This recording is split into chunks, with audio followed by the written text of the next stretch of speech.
A is an Oman-based company having foreign operation. B in India.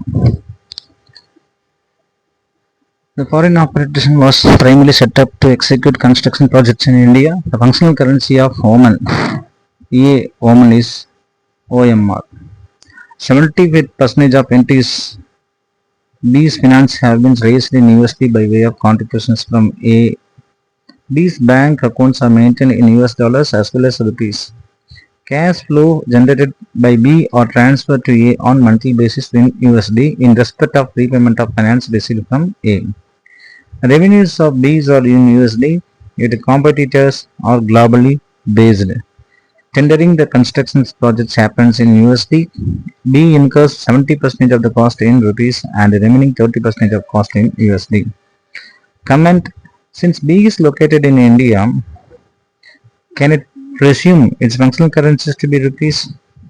This is very very important because first கணக்கு பிடிச்சிக்கணும். A company வந்து foreign operation ஆகுறாரு, B வந்து இந்தியாவில் இருக்கிறது. Foreign operations was primarily set up to execute construction project in India. Functional currency of A is OM, that is OMR. But 70% of the business வந்து raised in USD by way of contributions from A.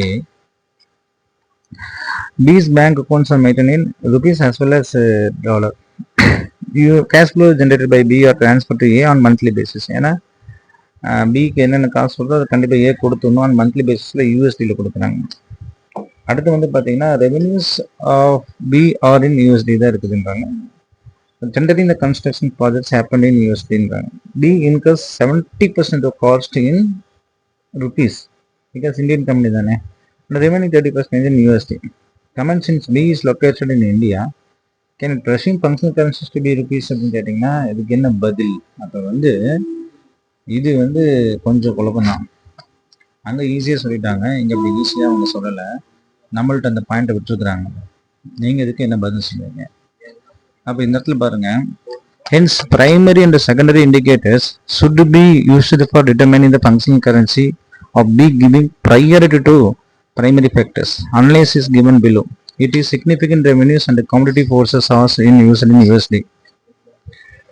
Its significant revenues and competitive forces are used in USD, but its significant portion of cost is incurred in rupees. Only 30% of the cost in USD. 78% of finance have been raised in USD. It retains its operations cash flow partially in USD and partially in rupees.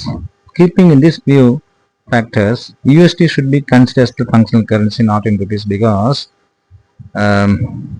the portion of significant revenues, ஏன்னா revenue தானே significant, அதுவே யூஎஸ்டியில் இருக்குது. 70% of finance வந்து யூஎஸ்டியில் இருக்குது.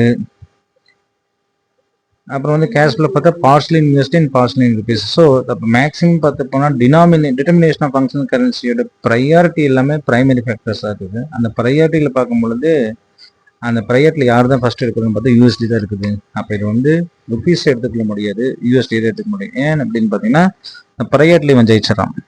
What is the priority அப்படின்னு பார்க்கும்பொழுது இந்த ப்ரையாரிட்டியில் வந்து யார் ப்ரைமரியாக இருக்கிறாங்க அவங்க ஜெயிக்கிறாங்க. ஸோ அப்படி பார்க்கும்போது USD is the functional currency of